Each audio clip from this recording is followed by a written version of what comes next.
அண்ணன் அவர்களை திரையில் பார்க்கிற போது மிகுந்த மகிழ்ச்சி. அவர் ஒரு நடிகராக இல்லாமல் இயல்பாக ஒரு உழவராக, விவசாயியாக பாடல் காட்சிகளில் வந்து போனதை நாம் பார்த்தோம். இந்த திரைப்படம் பொருத்தமான ஒரு காலச்சூழலில் வெளிவருகிறது. அமெரிக்காவோடு வர்த்தக ஒப்பந்தம் போட்டிருக்கிற நமது பிரதமர் மோடி அவர்கள் அல்லது பாஜக அரசு 20 ஆண்டுகளுக்கு வரி இல்லாமல் அமெரிக்காவிடமிருந்து உணவுப் பொருள் உள்ளிட்ட அனைத்தையும் இறக்குமதி செய்வதற்கு உடன்பட்டிருக்கிறார்கள். அரிசி உட்பட,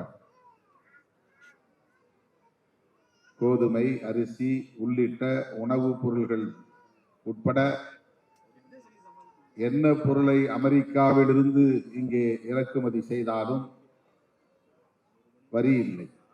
20 ஆண்டுகளுக்கு வரி இல்லை என்கிற உடன்பாட்டோடு இந்த வர்த்தக ஒப்பந்தம் நடந்திருக்கிறது. இன்றைக்கு உழவர்கள் மத்தியில், விவசாயிகள் மத்தியில் இது பெரும் அதிர்ச்சியை ஏற்படுத்தி இருக்கிறது. நேற்று, அதாவது 12ஆம் தேதி, இடதுசாரி இயக்கங்கள், ஐக்கிய விவசாயிகள் முன்னணி எல்லோரும் ஒன்று சேர்ந்து இந்தியா முழுவதும் பொது வேலை நிறுத்தம் நடத்தி இருக்கிறோம். விடுதலை சிறுத்தைகளும் இணைந்து அதில் பங்கேற்றிருக்கிறோம். விவசாயிகள் இனி உற்பத்தியை செய்ய முடியாது என்கிற ஒரு நிலையை நாம் எதிர்கொள்ள வேண்டிய சூழல் உருவாகி இருக்கிறது.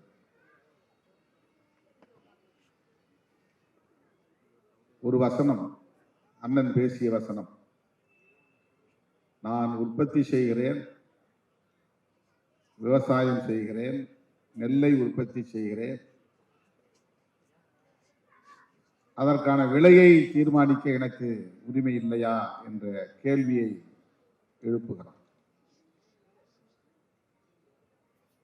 நாம் இந்த கேள்வியில் உள்ள ஆழத்தை புரிந்து கொள்ள வேண்டும்.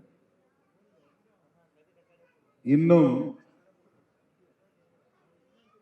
ஆதார விலையை நிர்ணயிப்பதற்கு ஒரு சட்டத்தை கொண்டு வர முடியவில்லை. அரிசியை தவிர அல்லது உணவுப் பொருள், நாம் உற்பத்தி செய்யக்கூடிய அரிசி, கோதுமை போன்ற பொருட்களை தவிர விவசாயிகளின்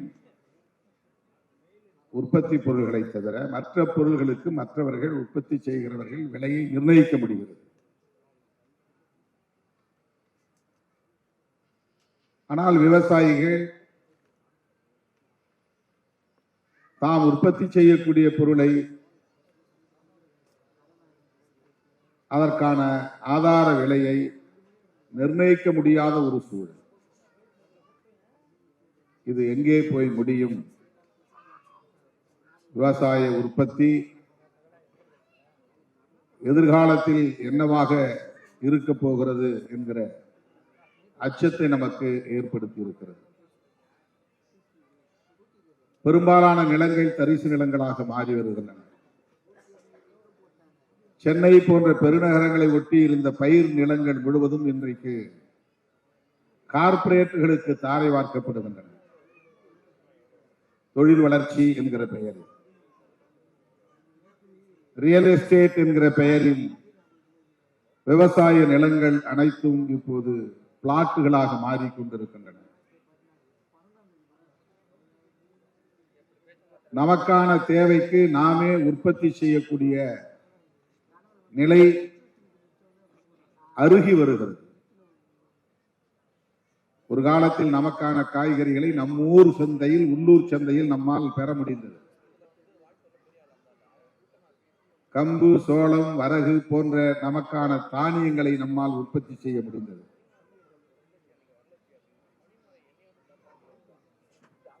இன்றைக்கு அந்த விவசாயம் இருக்கிறதா என்றால் இல்லை. நம்முடைய வீட்டில் இருக்கிற ஆடு மாடுகள்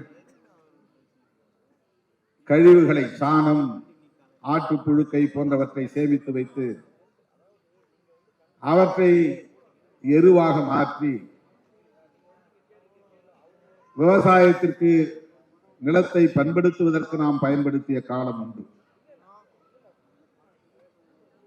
அரசாங்கம் நம்மை இதைத்தான் பயிர் செய்ய வேண்டும் என்று வற்புறுத்திய நிலை அப்போது இல்லை.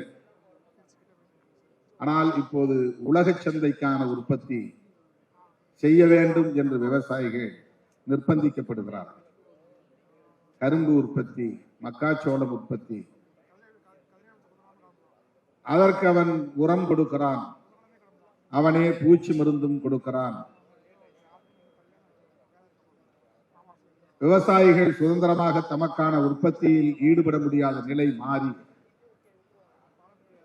இப்போது அந்த உற்பத்தியையும், அதாவது உலக சந்தைக்கான உற்பத்தியையும் அவன் விரும்புகிறபடி மாற்றி அமைத்துக் கொண்டிருக்கிறான்.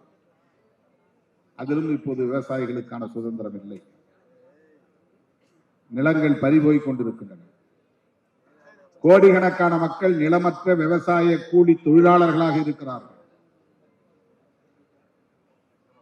விவசாயிகள் வேறு, விவசாய கூலி தொழிலாளர்கள் வேறு. விவசாய கூலிகளுக்கு நிலம் வேண்டும் என்று போராடிய காலம் போய் இப்போது விவசாயத்திற்கே நிலமில்லாத சூழல் ஏற்பட்டுக் கொண்டிருக்கிறது என்கிற ஆபத்து நம்மை சூழ்ந்திருக்கிறது. இந்த நிலையில்தான் நெல் உற்பத்தி, அரிசி போன்றவற்றை குறித்து நாம் இங்கே பேசிக் கொண்டிருக்கிறோம்.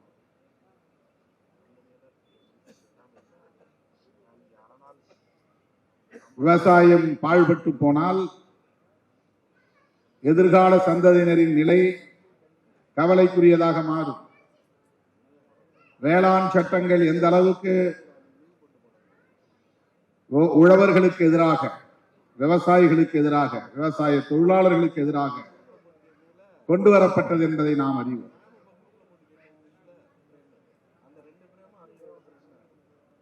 டெல்லியை சுற்றியுள்ள மாநிலங்களை சார்ந்த விவசாய பெருங்குடி மக்கள், குறிப்பாக இடதுசாரி அரசியலால் ஈர்க்க பெற்ற விவசாய இயக்கங்கள் தான் உறுதியாக நின்று போராடி, ஓராண்டுக்கு மேலாக தொடர்ந்து போராடி அந்த சட்டங்களை திரும்ப பெற வைக்கக்கூடிய சூழல் அரசியல் நிர்பந்தத்தின் காரணமாக உருவானது.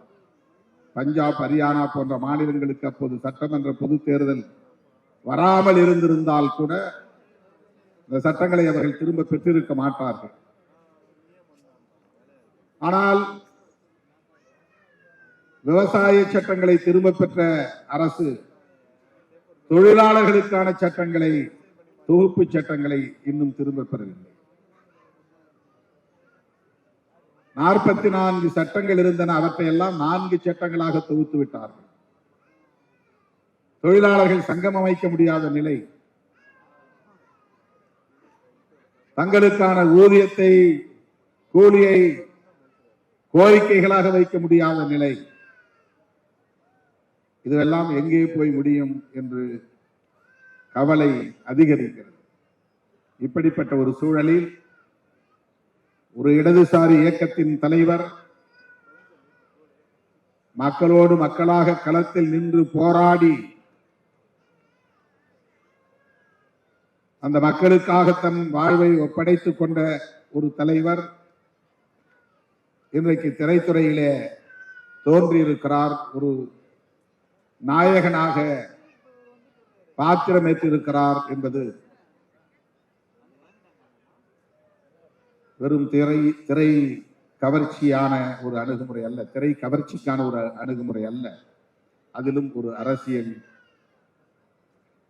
நமக்கான அரசியல், இடதுசாரி அரசியல் விவாதிக்கப்படுவதற்கான தேவையை உணர்ந்து அவர் அதில் அடியெடுத்து வைத்திருக்கிறார் என்று நான் நம்புகிறேன். சமுத்திரக்கனி அவர்கள் பேசியதை போல இடதுசாரிகள் கலைத்துறையை நல்ல முறையில் பயன்படுத்திக் கொள்ள வேண்டும். என்பதை நான் வழிமொழிகிறேன். இன்னும் அதிலே தீவிரம் காட்ட வேண்டிய தேவை இருக்கிறது.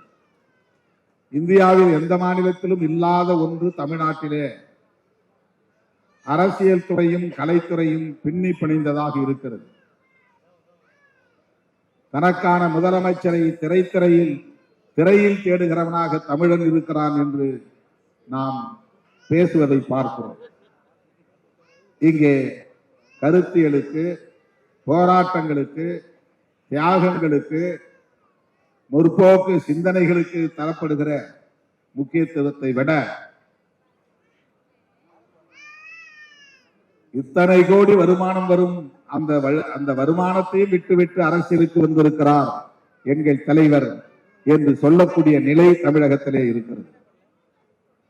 திரைப்படத்துறையிலே வருமானத்தை விட்டுவிட்டு அரசியலுக்கு வந்து விட்டார். ஆகவே அவரை முதலமைச்சராக்க வேண்டும். ஊர் ஊராய் செல்ல வேண்டாம், மக்களுக்காக போராட வேண்டாம், வழக்குகளை சுமக்க வேண்டாம், தடியடி வாங்க வேண்டாம், சிறைச்சாலை செல்ல வேண்டாம், ஏகம் எதுவும் செய்ய வேண்டாம். திரையில் தோன்றினால் தமிழ்நாட்டின் முதலமைச்சராகிவிட முடியும். இது இந்தியாவில் எந்த மாநிலத்திலும் இல்லாத ஒரு நிலை.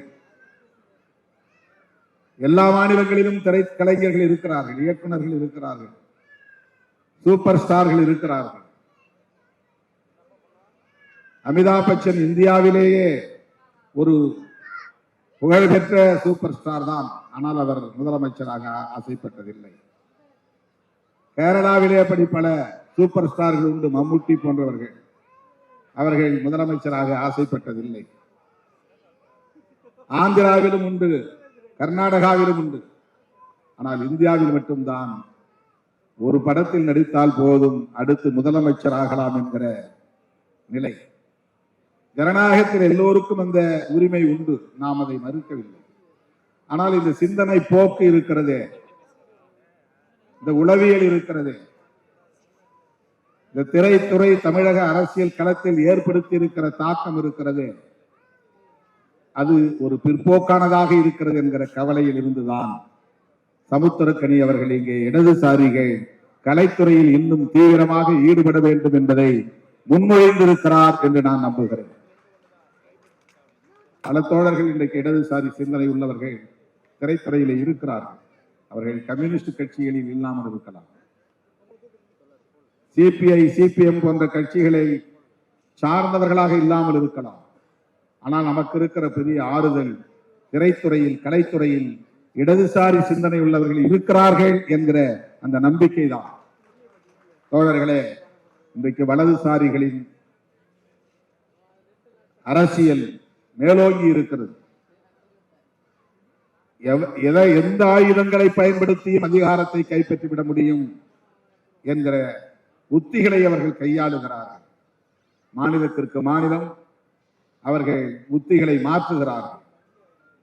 தமிழ்நாட்டிலே சிவபெருமானை சொல்லியோ அல்லது மகாவிஷ்ணுவை சொல்லியோ ராமபிரானை சொல்லியோ அரசியல் செய்து வெற்றி பெற்றுவிட முடியாது.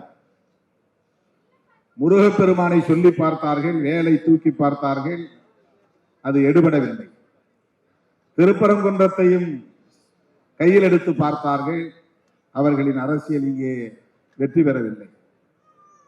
ஆகவே திரைத்துறையை சார்ந்தவர்களை வளைத்து போட்டு அதன் மூலம் ஆட்சி மாற்றத்தை ஏற்படுத்தி, எப்படி டெல்லியிலே ஷீலா தீட்சித்தை மாற்றி கெஜ்ரிவால் அவர்களை அமர வைத்து பிறகு அவரையும் தூக்கி எறிந்து விட்டு அன்றைக்கு அவர்கள் கனவை நனவாக்கி கொண்டிருக்கிறார்களோ அதை போல தமிழகத்திலும் அவர்கள் ஒரு உத்தியை கையாள பார்க்கிறார்கள்.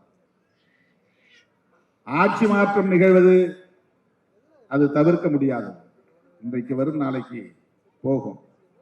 ஆனால் யார், எந்த சிந்தனை உள்ளவர்கள், எத்தகைய சிந்தனை உள்ளவர்கள், என்ன அரசியல் பேசக்கூடியவர்கள், எந்த நிலைப்பாட்டை கையில் எடுக்கிறவர்கள் ஆட்சியில் இருக்க வேண்டும் என்பது குறித்த பார்வை நமக்கு தேவைப்படுகிறது. வலதுசாரிகளின் கை நாளுக்கு நாள் வலுப்பெற்று வருவது ஒட்டுமொத்த தேசத்திற்கே தீங்கு விளைவிப்பதாகும். அமெரிக்க அதிபரோடு போட்டிருக்கிற இந்த ஒப்பந்தம் அதற்கு ஒரு சான்று. விவசாயத்தை பாதுகாக்க வேண்டுமானால், விவசாயிகளை பாதுகாக்க வேண்டுமானால், விவசாய கூலி தொழிலாளர்களை பாதுகாக்க வேண்டுமானால் இந்திய மண்ணில் இடதுசாரி அரசியல் இன்னும் வலுப்பெற வேண்டும். அனைத்து தளங்களிலும் அது விரிவடைய வேண்டும். தமிழ்நாட்டில் அது திராவிடம் என்கிற பெயரில் இயங்குகிறது என்பதால் தான் இடதுசாரிகள் திராவிட கட்சிகளோடு, குறிப்பாக இன்றைக்கு மதசார்பற்ற முற்போக்கு கூட்டணியில் இடம்பெற்று இயங்கி வருவதை நாம் பார்க்கிறோம். பெரியார் அரசியலும், மார்க்சிய அரசியலும், அம்பேத்கரிய அரசியலும் ஒரே நேர்கோட்டில் பயணிக்கக்கூடியவை. முதன்மைப்படுத்துவதிலே முரண்பாடுகள் இருக்கலாம். எந்த அரசியலை முதன்மைப்படுத்துவது என்பதிலே முரண்பாடுகள் இருக்கலாம். ஆனால் இவை அனைத்தும் இடதுசாரி அரசியல் தான். எனவே நாம் அந்த புரிதலோடு திரைத்துறையையும் கையாளுவோம் என்கிற நம்பிக்கையில் தான் அண்ணன் முத்தரசன் அவர்கள் இன்றைக்கு ஒரு நாயகனாக இந்த திரைப்படத்தில் தோன்றியிருக்கிறார் என்று நம்புகிறேன். அவர் இந்திய கம்யூனிஸ்ட் கட்சியின் மாநில செயலாளராக பொறுப்பேற்ற காலத்தில் மக்கள் நல கூட்டணி அமைந்த சூழலில் அவரோடு நெருக்கமாக நின்று பணியாற்றக்கூடிய வாய்ப்பை பெற்றவன். அவர் இன்றைக்கு கலைத்துறையிலும் அடியெடுத்து வைத்திருக்கிறார் என்றால் இந்த கலைத்துறையை இடதுசாரி மயப்படுத்துவதில் அவருக்கு ஒரு பொறுப்பு இருக்கிறது, பங்கு இருக்கிறது என்பதை நானும் உணர்கிறேன். அவருக்கு என்னுடைய வாழ்த்துக்கள். இந்த திரைப்படத்தை இயக்கி இருக்கிற இயக்குனர் விஜயகுமார் அவர்களுக்கு என்னுடைய வாழ்த்துக்கள். நாடறிந்த புகழ்பெற்ற திரைக்கலைஞர் சமுத்திரக்கனி அவர்களுக்கும் என்னுடைய நெஞ்சார்ந்த வாழ்த்துக்கள். இந்த திரைப்படம் மக்களின் ஏகோபித்த ஆதரவை பெற்று வெற்றி பெற வேண்டும் என்று வாழ்த்தி வாய்ப்புக்கு நன்றி கூறி முடிக்கிறேன். நன்றி, வணக்கம்.